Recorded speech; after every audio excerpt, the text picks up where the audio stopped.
Hello, my name is Elijah Gorn, and this is day 4/5 of my racing journey. Because of the fact that I had a race last night, I wasn't able to post day 4, so I'm mixing day 4 and day 5 together, which is mainly just going to be a race recap of last night.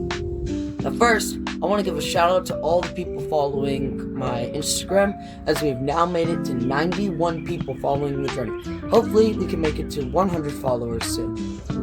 Now, due to a bad karting qualifying, which had an acceleration issue every single time I hit the gas pedal, which at least lost me 3/10 of a corner, that led me to being 2 seconds off the leader's pace and a whole second behind everyone else.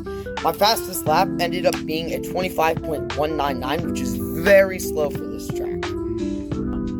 Now, because of these lap times, it ended up dropping me all the way down to the lowest class. And I actually started almost in the back with only one person behind me.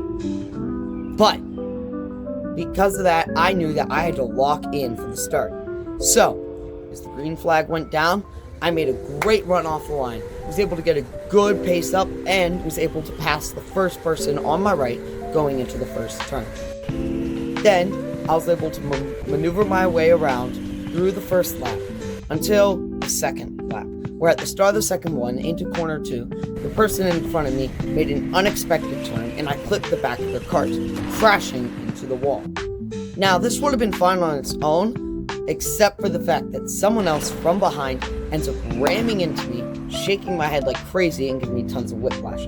The race had to be red flagged, and they had to get my cart out of the wall.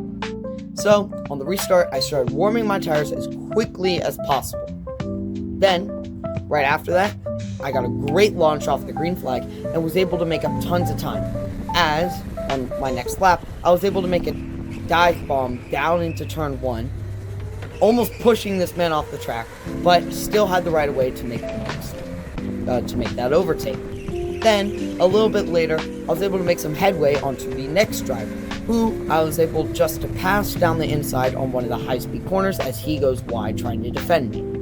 I don't know if he let me through or not, but it did seem like that. Then, towards the end of the race, I had a good battle with these 2 cars in front.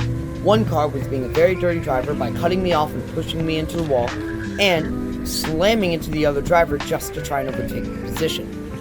Now, frankly, later on in the race, he was taken out by the driver in front, who I was not mad for him for taking out, because the other guy was a very dirty driver. And I raced him to the line. That was on the final lap, and I ended up finishing in P5, going from P7 to P5, then crashing and dropping all the way down to P8. Then, after that restart, gaining all the positions back to make it to P5.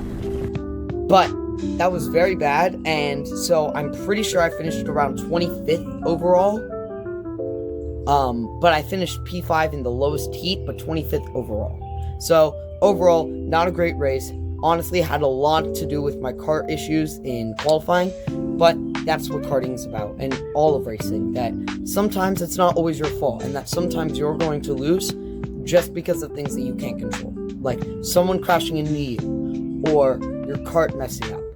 And that's the harsh reality of karting, and that's what makes motorsports such a difficult thing to do. See you tomorrow for day 6, and please, if you want to support the journey, consider dropping a follow.